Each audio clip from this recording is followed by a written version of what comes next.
وعلى رسوله الكريم وعلى آله وصحبه أجمعين أما بعد فأعوذ بالله من الشيطان الرجيم بسم الله الرحمن الرحيم وإلى ثمود أخاهم صالحا قال يا قوم اعبدوا الله ما لكم من إله غيره وأنشأكم من الأرض واستعمركم فيها فاستغفروه ثم توبوا إليه إن ربي قريب مجيب قالوا يا صالح قد كنت فينا مرجوا قبل هذا فتنهانا أن نعبد ما يعبد آباؤنا وإننا لفي شك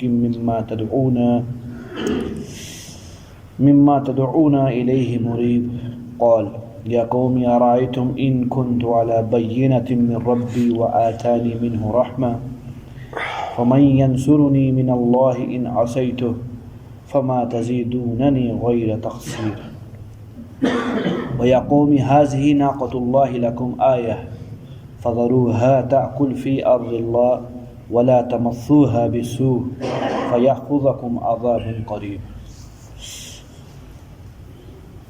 اللہ فرما رہے ہم نے بھیجا قوم سمود کی طرف ان کے ہی بھائی صالح، حضرت صالح علیہ السلام کو، یہ ان کے نبی تھے۔ گزشتہ عرض کی تھی سورہ ہود کے اندر 7 متواتر نبیوں کے حالات اللہ تعالیٰ نے بیان فرمائے ہیں۔ نوح علیہ السلام کو تفصیلی اللہ نے بیان فرمایا، پھر ہود علیہ السلام اور ابھی تیسرے جو حالات اللہ بیان فرما رہے ہیں وہ صالح علیہ السلام کے، جو کہ قوم سمود کی طرف مبعوث کیے گئے تھے۔ فرمایا ہم نے قوم سمود، بستی سمود والوں کی طرف بھیجا۔ یہ کہاں ہے جی؟ یہ تبوک اور مدینہ، اس کے درمیان میں یہ بستی پڑتی ہے، تبوک اور مدینہ کی۔ تو ہر نبی کی طرح انہوں نے بھی وہی بات کی۔ قال، صالح علیہ السلام نے فرمایا یا قومی، اے میری قوم، اعبد اللہ، اللہ ہی کی عبادت کرو، اللہ کی مرضیات کے مطابق زندگی گزارو، اللہ کی پسند اور ناپسند کو سمجھو اور سمجھ کر اس پر عمل کرنے کی کوشش کرو۔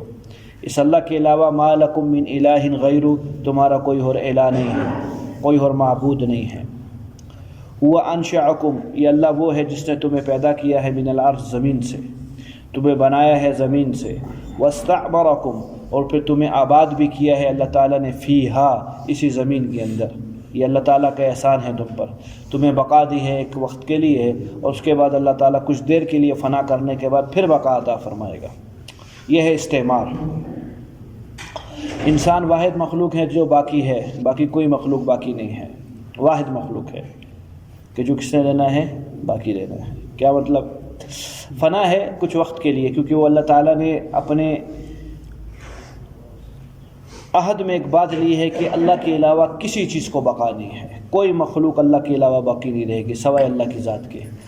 انسان ایک وقت کے لیے فنا ہوگا، لیکن اس فنا کے بعد جو اللہ اس کو بقا عطا فرمائیں گے وہ بقا پھر ابدی ہوگی، اس میں کبھی اختتام نہیں ہوگا۔ یہ اللہ تعالیٰ کی ایک مہربانی اور رحمت ہے کہ اللہ رب العزت نے انسان کو اپنی صفت کے ساتھ خاص کر دیا ہے، کیونکہ اللہ کے ساتھ صفت ہے کہ اللہ تعالیٰ باقی ہیں، باقی سب کا سب فانی ہے۔ فرمایا یہ انسان بھی باقی رہے گا۔ ہاں، پسندیدہ انسان وہ دار خیر کے اندر باقی رہے گا، اور ناپسندیدہ انسان وہ شر کے اندر باقی رہے گا جو جہنم ہے۔ تو فرمایا یہ اللہ تعالیٰ کا تم پر احسان ہے کہ تمہیں اللہ تعالیٰ نے اس دنیا کے اندر پیدا کیا ہے۔ کاش اللہ پیدا ہی نہ کرتا، اتنے بڑے مراحل سے سامنا ہی نہیں کرنا پڑتا، نہ دنیا کے غم اٹھانے پڑتے، نہ قبر کی مسائل ہوتا، یا پیدا کرتا کوئی جانور پیدا کر دیتا۔ یہ جو بات ہے نا میرے محترم ساتھیوں، کوئی حال والا بولے تو اس کے منہ سے اچھی لگتی ہے، لیکن عام آدمی کو یہ بات کہنا زیبا نہیں ہے۔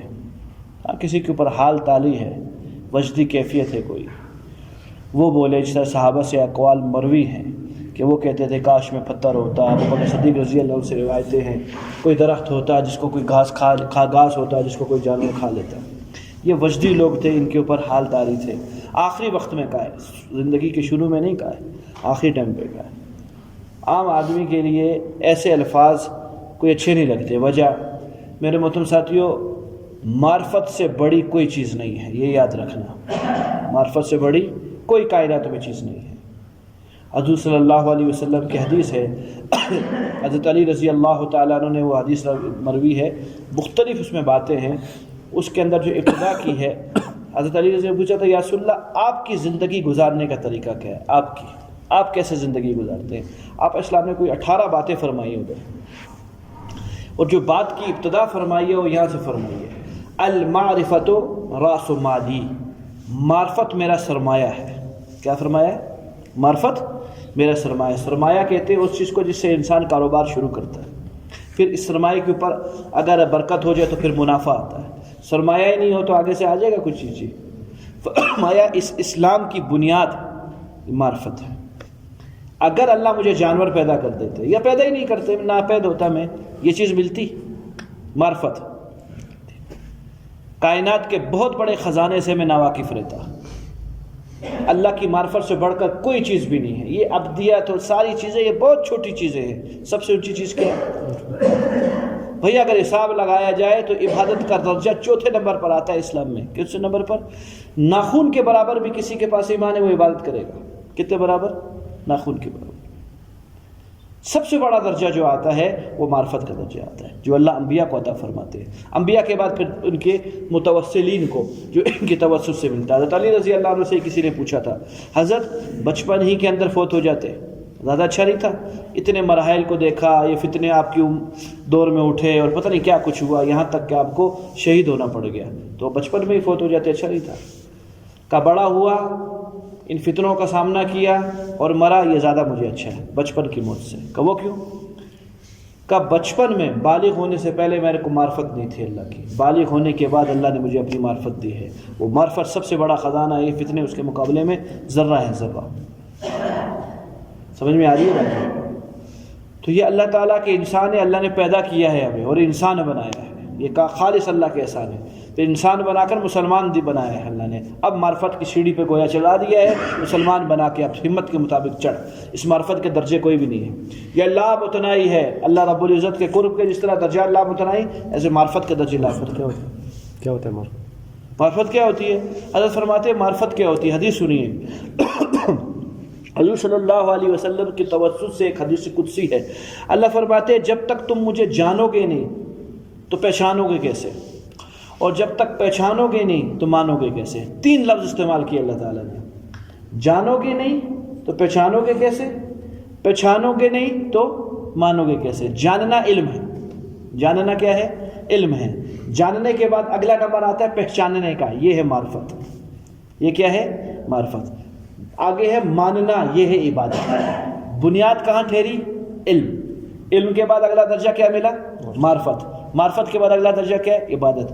معرفت کہتے کس کو ہیں؟ پہلے معلومات کو سمجھیں گے پھر معرفت سمجھ میں آئے گی. علوم کیا چیز ہے میرے مطلب ساتھیوں؟ علم وہ ہے جو معلوم تک پہنچائے. ورنہ C4 کیٹ D4 ڈاگ بھی تو ہے نا بھائی، اس کو بھی تو لکھا نہیں ہے دیواروں کے اوپر کہ جی کیا لکھا ہے وہ؟ میرے کو اس کی عربی آ رہی ہے، اردو زبان میں نہیں آ رہی ہے. کیا ہے مشہور سی موضوع حدیث ایک لکھتے اللہ والے، چین. ہاں چین کیا ہے پوری یہ علم حاصل کرنے کے لیے اگر چین تک ہاں ولو بالصین، اس کی عبارت ہے. یہ موضوعات کبریٰ کے اندر لکھی ہوئی ہے یہ عبارت. یہ موضوع حدیث ہے. موضوع حدیث کیا ہوتی ہے؟ جو جھوٹ ہوتا ہے حضور صلی اللہ علیہ وسلم پر. کیا ہوتا ہے؟ اللہ کے نبی صلی اللہ علیہ وسلم پر بولنے والے نے جھوٹ بولا ہوتا ہے اور وہ اللہ کے نبی نے نہیں فرمایا ہوتا. یہ موضوع حدیثوں میں سے ایک یہ حدیث یہ بھی ہے کہ علم حاصل کرنے کے لیے چین جانا پڑے تو چلے جاؤ. مان بھی لیا جائے ٹھیک ہے چلے جاؤ، چین منع نہیں ہے، لیکن وہ علم کون سا ہو؟ میں علم کی تعریف کیا کر رہا ہوں؟ علم اسے کہتے ہیں جو معلوم تک پہنچائے. کہاں تک پہنچائے؟ معلوم تک. اور معلوم اللہ کی ذات ہے. معلوم کس کی ذات ہے؟ اللہ کی ذات. قرآن سے جی علم ملے گا، حدیث مبارکہ سے کیا ملے گا؟ علم ملے گا. اس قرآن اور حدیث کو جمع کرو گے تو آپ عالم ہو جاؤ گے. اب پہلی شرط آپ نے پتہ کر لی کہ اللہ کو پہچان لیا، اللہ کو جان لیا، اللہ کون ذات ہے. اب اللہ کو پہچانے کا کیا؟ اس علم پر جو قرآن اور حدیث کے ذریعے تو نے حاصل کیا ہے، اس علم پر زندگی بھر عمل کرتا رہے گا. پھر اللہ تعالیٰ کی کیا مل جائے گی؟ معرفت مل جائے گی. اسی کا نام دوسرا ہے عبادت. گویا عبادت کرنی نہیں پڑتی، معرفت کے پیچھے پڑ جاؤ تو عبادت خود بخود حق ادا ہوتا جائے گا. اس تعریف کے مطابق جو میں نے ابھی کی ہے کہ قرآن اور حدیث سے جو علم ملا، اس علم پر عمل کرتے کرتے کرتے کیا چیز مل جائے گی؟ اللہ تعالیٰ کی معرفت مل جائے گی۔ دوسری تعریف، معرفت مرکب ہے دو چیزوں کی، اللہ کی پہچان دو چیزوں کی مرکب ہے۔ بات وہی ہے جو پہلے کی، الفاظ دوسرے خالی، کہ تمام کے تمام اوامر کو پورا کرنا اور تمام کے تمام منہیات جن چیزوں سے اللہ تعالیٰ نے منع فرمایا اس سے رک جانا، یہ نام ہے معرفت کا۔ یہ نام کس چیز کا ہے؟ یہ نام معرفت کا ہے۔ تیسری تعریف سنیے معرفت کی، وہ فیض جو اللہ تعالیٰ نے جناب رسول اللہ صلی اللہ علیہ وسلم کے سینے اتھر پہ ڈالا، اپنی تجلیات کا، اپنے انکشافات کا، اپنے قرب کا، حضور صلی اللہ علیہ وسلم کے اس قرب کو امت بذریعہ سنت کے حاصل کرنے کا نام بھی معرفت کتابوں میں لکھا ہے۔ یہ بھی معرفت کا درجہ ہے۔ بذریعہ وہ جو فیض ہے حضور صلی اللہ علیہ وسلم کے سینے میں اللہ تعالیٰ نے براہ راست اپنی تربیت سے ڈالا ہے، کیونکہ اللہ استاد ہے حضور صلی اللہ علیہ وسلم کی۔ 40 سال تک کوئی علمی بات حضور صلی اللہ علیہ وسلم کی زبان سے کسی نے نہیں سنی تھی۔ 40 سال کے بعد وہ انوار نکلے کہ لوگ اس سمندر کو روکنا بھی چاہے تو رکے نہیں، گویا نبی علیہ السلام کا ہر کوزہ سمندر تھا۔ سمجھ میں آئی ہے بات؟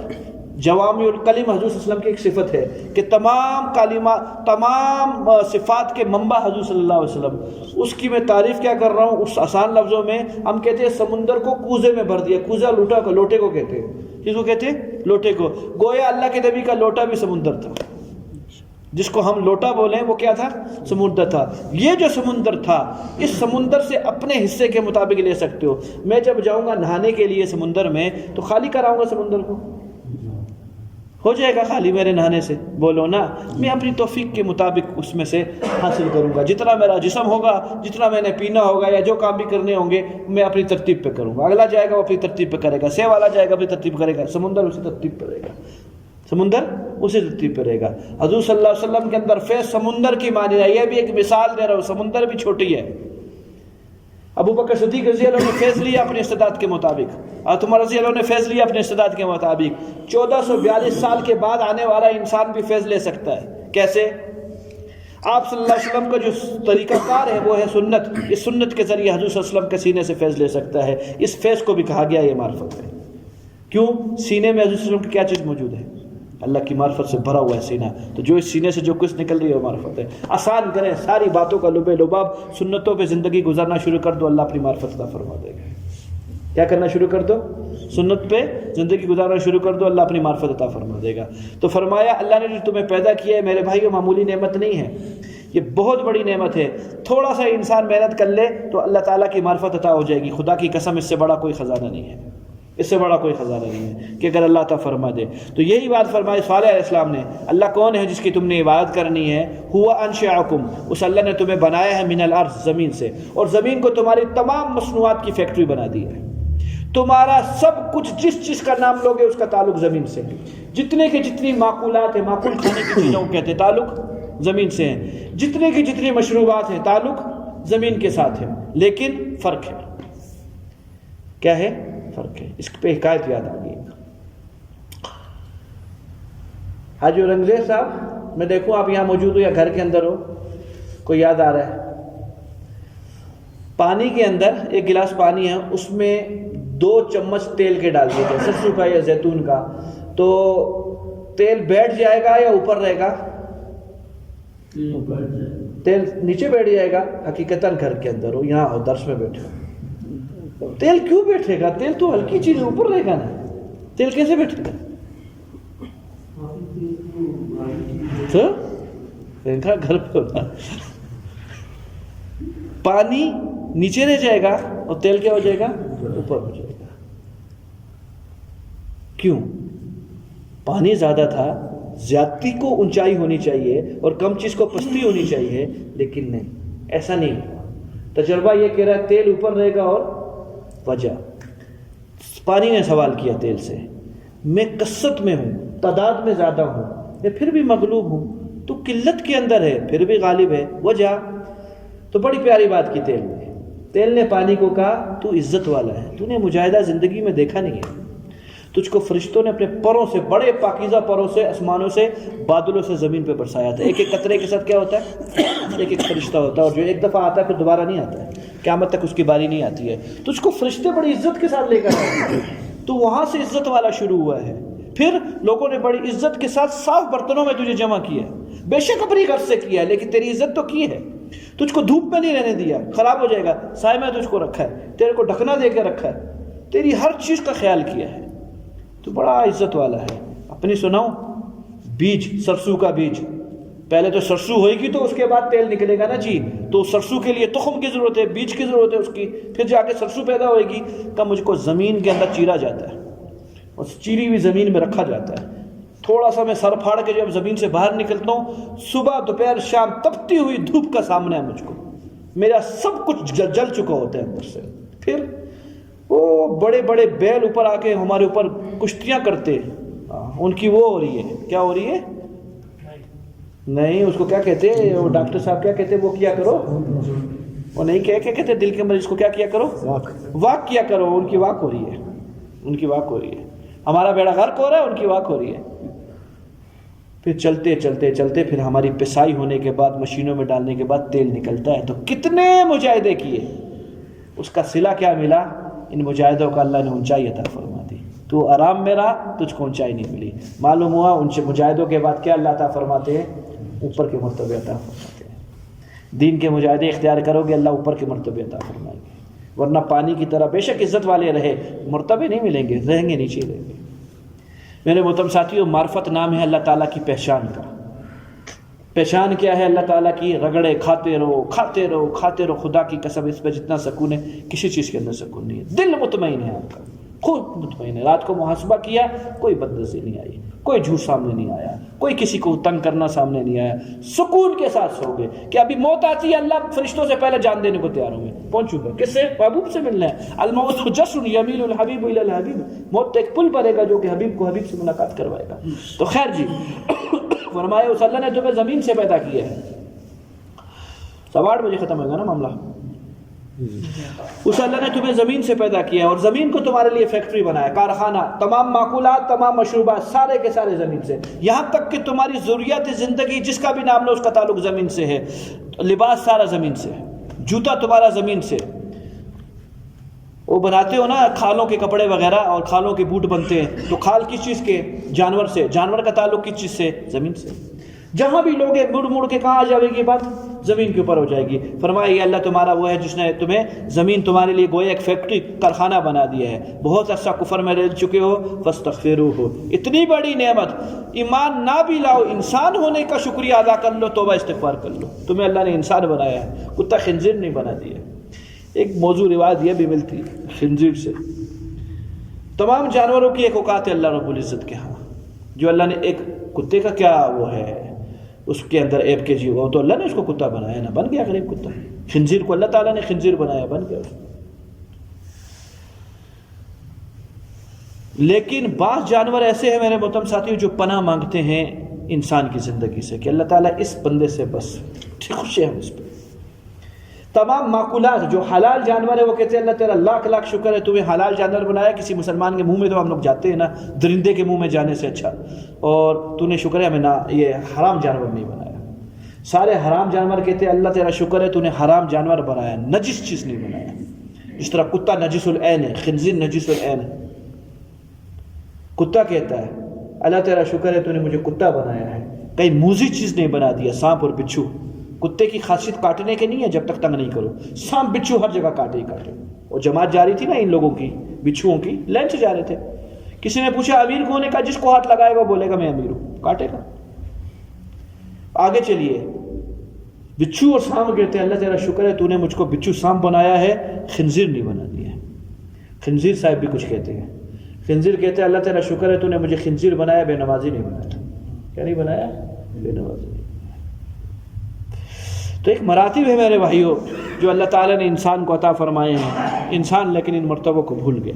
فاستغفروہ، توبہ کرو اپنے کفر شرک سے، ثم توبوا الیہ، پھر اس رب کے ساتھ متواتر تسلسل کے ساتھ عبادت کرو، درمیان میں رکاوٹ نہ ہے۔ ان ربی قریب، جب تم یوں کرو گے اللہ کی طرف متوجہ ہوگے تو اللہ تمہارے سے پہلے فورے متوجہ ہوگا۔ اٹھے قدم ٹھہر، میں خود تیرے استقبال کے لیے آؤں گا، یہ سنت ہے اللہ کی۔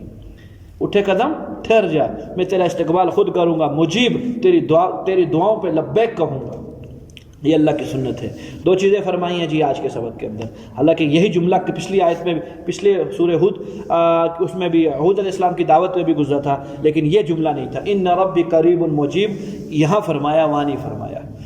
کیا بات ہے، جب تم توبہ کر کے استغفار کر کے عبادت پہ لگو گے، اللہ کی ماننا شروع کرو گے تو گویا اللہ کی طرف متوجہ ہو رہے ہو۔ اللہ فرما رہے اٹھے قدم ٹھہر، میں خود آؤں گا، گویا کیا تیری باتیں قبول کرنا شروع کر دوں گا، پیچھے نہ کرنے پہ تانا نہیں دوں گا۔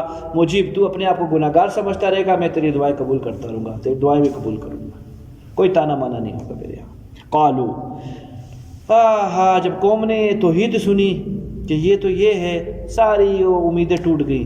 قوم نے کیا کہا، یا صالح، اے صالح، قد کنت فینا مرجوا قبل ھذا، ہم نے تو اس سے پہلے تجھ پر بڑی امیدیں باندھی ہوئی تھی کہ بڑا بنانا تھا تجھ کو اپنا۔ تو ماشاءاللہ، اور دراصل نبیوں کی طبیعت میں شروع سے شرافت ہوتی ہے۔ حضور صلی اللہ علیہ وسلم 40 سال سے پہلے صادق اور امین آپ کو کہہ رہے، وہ زندگی شروع سے ہی ایسی ہوتی ہے جو عام لوگوں کی طرح نہیں ہوتے آپ، تو یہ نبی بھی اس ترتیب پہ تھے، اخلاق کے لحاظ سے، بات چیت کے لحاظ سے، معاملات کے لحاظ سے کھڑے ہوتے تھے۔ اس زندگی کو دیکھ کر صالح علیہ السلام کی یہ طے کیا ہوا تھا قوم نے کہ ابھی ہمارا جب بڑا مرے گا تو بادشاہ حضرت کو بنا دیں گے۔ صالح علیہ السلام کو، ان کے اندر وہ صفات ہے اور یہ ہے، تو کہا ہم نے تو بڑی امیدیں رکھی ہوئی تھی کہ تجھے اپنا پیشوا بنا لیں گے اور یوں کر لیں گے، لیکن تو نے تو پانی پھیر دیا یہ باتیں کہہ کے۔ یہ کیسی باتیں کرتی توحید کی؟ اتنہانا، کہ تو ہمیں روک رہا ہے، ان اس بات سے، نعبد ما یعبد آباؤنا، کہ ہم عبادت نہ کریں ان بتوں کی جن بتوں کو ہمارے باپ دادا پوجا کرتے تھے۔ یہ تو نے ایک عجیب سی بات کر دی ہے۔ وَإِنَّنَا لَفِي شَكٍّ، یا صالح علیہ السلام، ہم تو تردد کے اندر ہے، ایک شبے کے اندر ہیں۔ کس چیز کے بارے میں؟ مما تدعونا الیہ مریب، جس چیز کے بارے میں تو ہمیں بلا رہا ہے، ہمیں بہت بڑا شبہ ہے، ہم اس کو اچھی نہیں مانتے، کیا کریں؟ مریب، ہمارا دل ہی نہیں مانتا اس چیز کو۔ صالح علیہ السلام نے کہا، حضرت نے فرمایا، قال، اے میری قوم، ارائیتم، تم مجھے یہ تو بتاؤ، ان کنت علی بینۃ من ربی، دیکھو اگر میں ہوں کسی دلیل کے اوپر اپنے رب کی طرف سے، اور وہ دلیل مجھ کو اس چیز پر ابھار رہی ہے کہ خدا کوئی ایک ہے، اور وہ دلیل تمہیں نظر نہیں آ رہی، تو بظاہر طور پر تمہارے سامنے میں سچا ہوں، تو میرے قول پر ایمان لے آؤ۔ وَآتَانِي مِنْهُ رَحْمَةً، اور اس اللہ نے مجھ کو رحمت عطا فرمائی ہے، مراد نبوت ہے۔ اگر میں یہ کام کروں جو تم کہہ رہے ہو کہ میں اللہ کی توحید کو چھوڑ دوں، فَمَن يَنْصُرُنِي مِنَ اللَّهِ إِنْ عَصَيْتُ، اگر میں اللہ کی نافرمانی کروں تو مجھ کو کون بچائے گا اللہ تعالیٰ کے عذاب سے؟ کبھی بھی ایسا نہیں ہو سکتا۔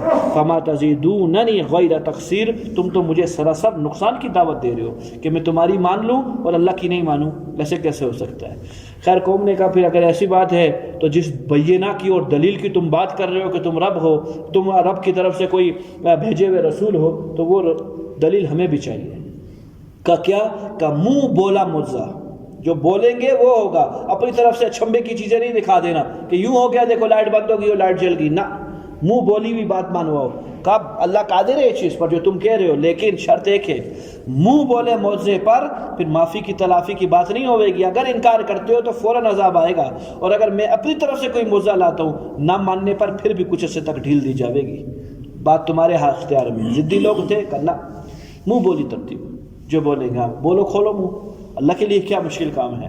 یہاں اللہ کو آزمایا جا رہا ہے کہ یہ دو وسط کے اندر درمیان کی جو کالی کلر کی پہاڑی ہے، چھوٹی سی پہاڑی تھی، دو تسلسل بڑا تھا پیچھے، اس پہاڑی پھٹے، گاون اونٹنی نکلے اور اتنے ساتھ بچہ دیوے، ترتیب بن سکتی ہے، ہم ایمان لے آئیں گے۔ پھر سوچ لو، کا سوچ لیا، ٹھیک۔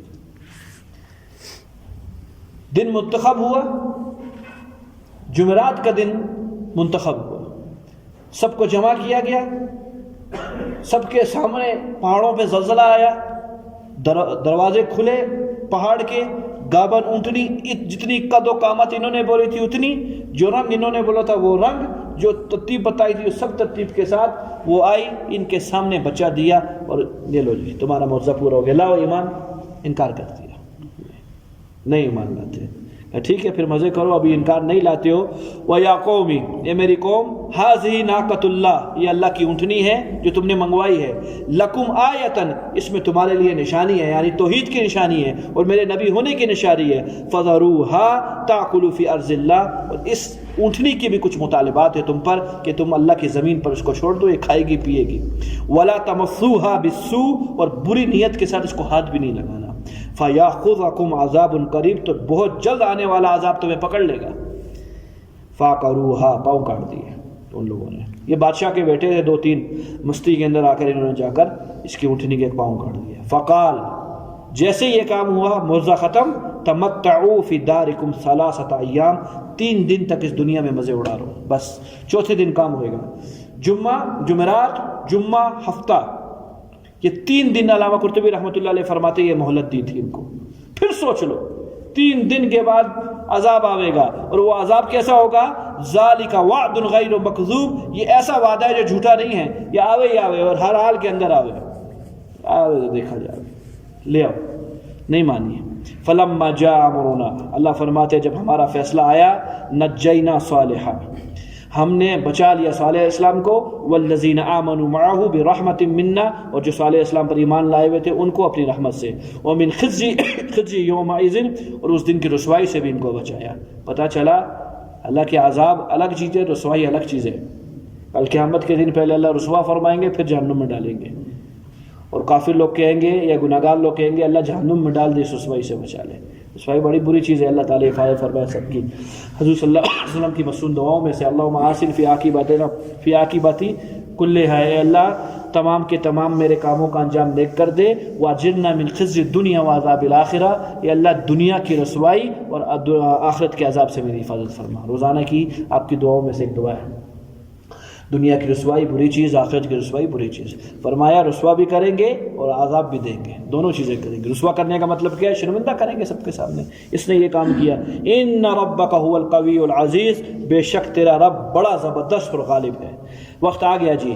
واخذ الذین ظلموا الصیحہ، اتوار کا دن آیا، دنیا کی تمام بجلیوں کی کڑک سے زیادہ مضبوط آواز تھی، یہ تھے جبرائیل علیہ السلام۔ سب کے دماغ اور دل پھٹ گئے۔ اللہ فرما رہے کیا ہوا؟ جب ایک چیخ آئی ان ظالموں کے اوپر، آگ گھیرا ایک چیخ نے ان ظالموں کو، فاصبحوا، صبح ہوئی، فی دیارہم جاسمین، اوندے منہ پڑے ہوئے تھے گھروں کے اندر، اس طرح دنیا کے اندر آئے نہیں، کأن لم یغنوا فیہا، گویا اس بستی میں کوئی زندہ تھا ہی نہیں کبھی، ایسا حال کر دیا اللہ تعالیٰ نے، کٹی ہوئی کھیتی کی طرح صاف کر دیا۔ الا لوگوں سنو، ان سمود کفروا ربہم، قوم سمود نے اپنے رب کا انکار کیا۔ الا بعدا للثمود، لوگوں سنو پھٹکار اور لعنت ہو سمود کے لیے۔ میرے بھائیو جب اللہ ایسے جملے استعمال کرتے ہیں نا، اس پھٹکار کا کیا اندازہ ہوگا، کیا حد ہوگی؟ یہ اللہ کی لعنت ہے، یہ اللہ کی مار ہے۔ اللہ تعالی ہم سب کی حفاظت فرمائے۔ آگے ان کا ذکر ہے ابراہیم علیہ السلام کا، خاکہ سن لیجئے، بات کل کر لیں گے انشاءاللہ۔ یہ آئے تھے جی بشارت دینے کے لیے 3 فرشتے، ہو جائے گا 5 منٹ ہے، جبرائیل علیہ السلام، میکائیل علیہ السلام، اسرافیل علیہ السلام، انسانی شکل کے اندر آئے تھے، اور آ کر ابراہیم علیہ السلام نے اپنے سامنے بٹھایا۔ سلام و وعلیکم السلام کے بعد فوراً حضرت کی سب سے بڑی عادت ابراہیم علیہ السلام کی، دنیا میں مہمانداری کو جو متعارف کروایا وہ ابراہیم علیہ السلام نے کروایا۔ ساری زندگی خالی کھانا نہیں کھایا، تنہا لوگوں کے ساتھ، لوگوں باہر سے اجمیوں کو بلا کے بسم اللہ آ کے کھانا کھاؤ۔ تو فوراً قرآن کہتا ہے وَلَقَدْ جَاءَتْ رُسُلَنَا، اللہ فرماتے ہیں وہ وقت آیا جب ہمارے پیغمبر، ہمارے قاصد پہنچ گئے ابراہیم علیہ السلام کے بعد۔ کیوں آئے تھے یہ؟ بالبشرا، بشارت دینے کے لیے۔ بشارت کس چیز کی تھی؟ حضرت اس میں لمبی تفصیل ہے، اسحاق علیہ السلام اور اماں ہاجرہ، اماں سارہ کی زندگی نہیں، کل انشاءاللہ اس میں کریں گے اللہ نے چاہا۔ اللہم صلی علی محمد وعلی آل محمد وبارک وسلم۔ ربنا آتنا فی الدنیا حسنہ وفی الآخرۃ حسنہ وقنا عذاب النار، آمین۔ اللہ بہتر قبول کرے۔